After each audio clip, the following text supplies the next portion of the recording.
So, an organization known as Third Way has recently started attacking Bernie Sanders in the form of video ads.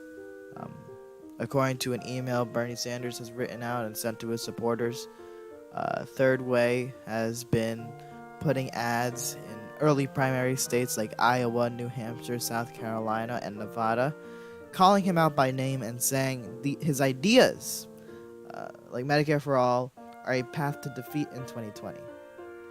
So I want to clarify, this isn't just about Bernie. This is about progressives and the progressive movement and progressive goals.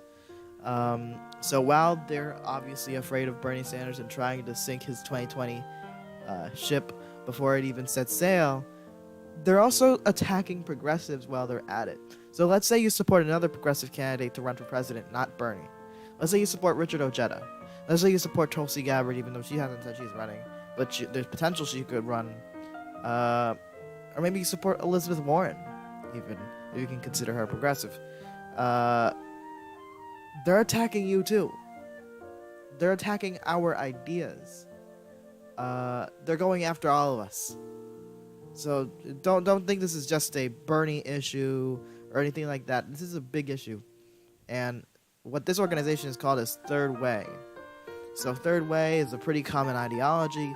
It's the ideology of many of the corporate Democrats. It's the ideology of Obama. It's the ideology of the Clintons. And yeah, they're going after Bernie. They're trying to stop him. But they represent an old ideology. They represent an ideology that won't win. Now, they're justifying it. They're saying that, they wrote this in a tweet.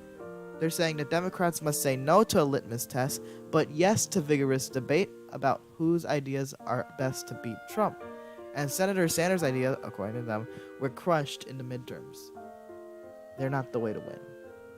That's not my words. That's their words. That's Third Way's words. But in my view, they couldn't be any more wrong. There was constant case after case after case of progressives beating corporate Democrats, because guess what? Democrats don't want centrist crap anymore. The country in general doesn't want centrist crap. Otherwise, we'd probably have Hillary Clinton. Because even though I think she is a right-winger, I think a lot of the corporate Democrats are right-wingers. They are more to the center they're more center-right than Donald Trump is. Donald Trump is far right. He's off the wall. But if people really wanted a centrist, as they think that people want, they would have voted for Hillary Clinton. But guess what? The only people that can say they ran a campaign that lost to Donald Trump are the centrist Democrats. The only person that can say they lost an election to Donald Trump is Hillary Clinton. Third Way is representing an old, dying ideology, and a loser ideology. And I guarantee you, let's say who will they support? They'll support Joe Biden or Beto O'Rourke, two people that are in the center, that are so-called moderates. In my view, not even in the center, but more center-right than center-left. But self-proclaimed moderates, self-proclaimed centrists, self-proclaimed Third Way, New Democrats. And if those people run, they will fail against Donald Trump, who will be able to once again have that anti-establishment energy and the anti-establishment cloud around him. Well, if he's running against Joe Biden, he'll get to say, oh, he supported the trade deals, he supported the Iraq war, he's horrible. If he was going against Beto, in my view, Beto's too weak. Beto has a horrible voting record. Supported Wall Street deregulation. Is a pancake. He's all flip-flopping on Medicare for All. And Beto is not the answer to Donald Trump. And in my view, he's a little bit too weak. He called Lying Ted once. He didn't even say, you're Lying Ted. He said, that's the reason why the president calls you Lying Ted. And the next day, he was on CNN and apologized. You're going to have that against Donald Trump? No, you're not. You're going to need someone that's realistic. No one wants a smooth talker like Beto O'Rourke. And listen, Joe Biden's run for president before.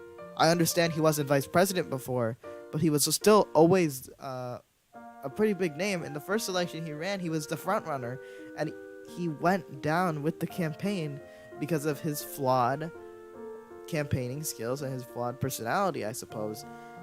And even then, that was 1988 or something like that, the 80s. He didn't even have the horrible record that he has now.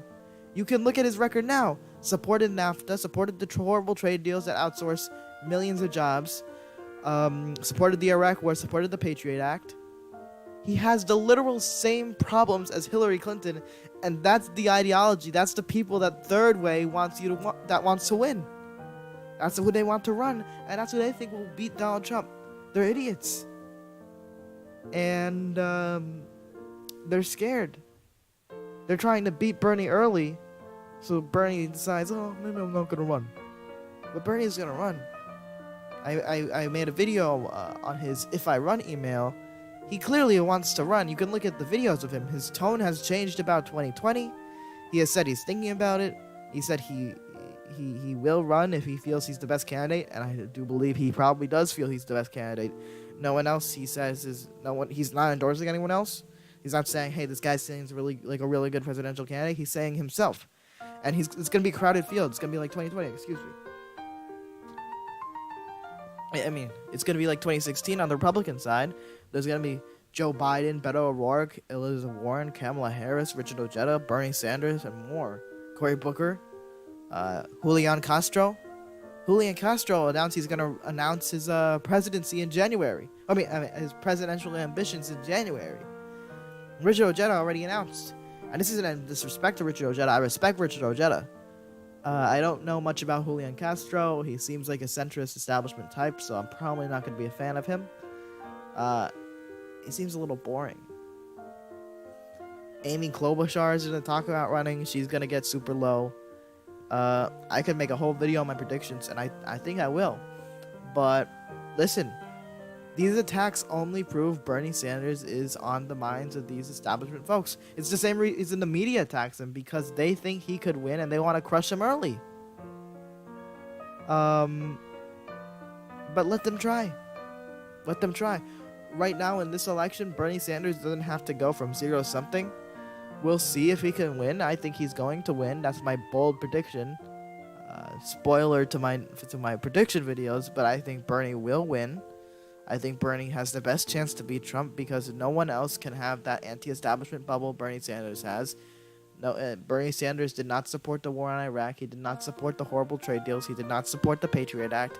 He has no issue problem or policy problem that Hillary Clinton or Joe Biden would have or Beto O'Rourke would have. And he's a generally likable guy. He's consistently the most popular politician in the country, not just in Vermont, but throughout the whole country. Because he's real. Because he's real. Someone like a Kamala Harris, who has this artificial growth that the media has pushed on all of us, that's not the same real growth that Bernie Sanders had. No one knew who Bernie Sanders was in 2015 until he announced, until he grinded, until he had those rallies, and people heard his ideas, and they were like, I like this guy, I'm going to support this guy, I'm a fan of this guy. That's how Bernie Sanders grew. That's how Bernie Sanders became Bernie Sanders. Kamala Harris, no one knows who she is now, still, but directly after the election, they were saying, oh, Kamala Harris should run for president. Kamala Harris is going to run for president. It's the same problem with Beto. These media people are feeding their ego. They're feeding them because they want them to run because they know they're going to be good puppets to the establishment.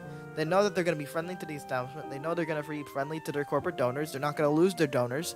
And the Democratic Party is more than willing to have these young, pretty faces just be another Obama or another Hillary Clinton or another Bill Clinton. Completely dry in the terms of policy. Completely dry in the terms of being genuine. Beto O'Rourke, I could go off on him. TYT talked about him. They were saying that he promised he would not take money from energy companies, and he did. Apparently, he's the only behind in all of Congress to Ted Cruz. He's only behind to Ted Cruz, and that makes sense to me. They're in Texas. They need a lot of money to run a campaign, but we thought that Beto would be genuine. But that's a issue for another video. But yeah, Bernie 2020 is most likely happening. The establishment is scared running. They're already attacking Bernie Sanders. They're losing ideology. They know they're going to lose. Well, I take that back. They don't know they're going to lose. They're pretty, overconfident about it, but that same could be said about me. But I understand that campaigning is tough and running a campaign is tough. But they do not. They're very scared of Bernie Sanders. They're very scared of progressives, and we'll show them why they're scared, because we're going to work harder. There's no going from nothing to something. Bernie Sanders is already something. People know who Bernie Sanders is. Bernie Sanders just needs to show up. He needs to campaign, and he can win that way. And the attacks are just starting. The election hasn't even begun, but the attacks are here. They're going to keep coming. But we're ready.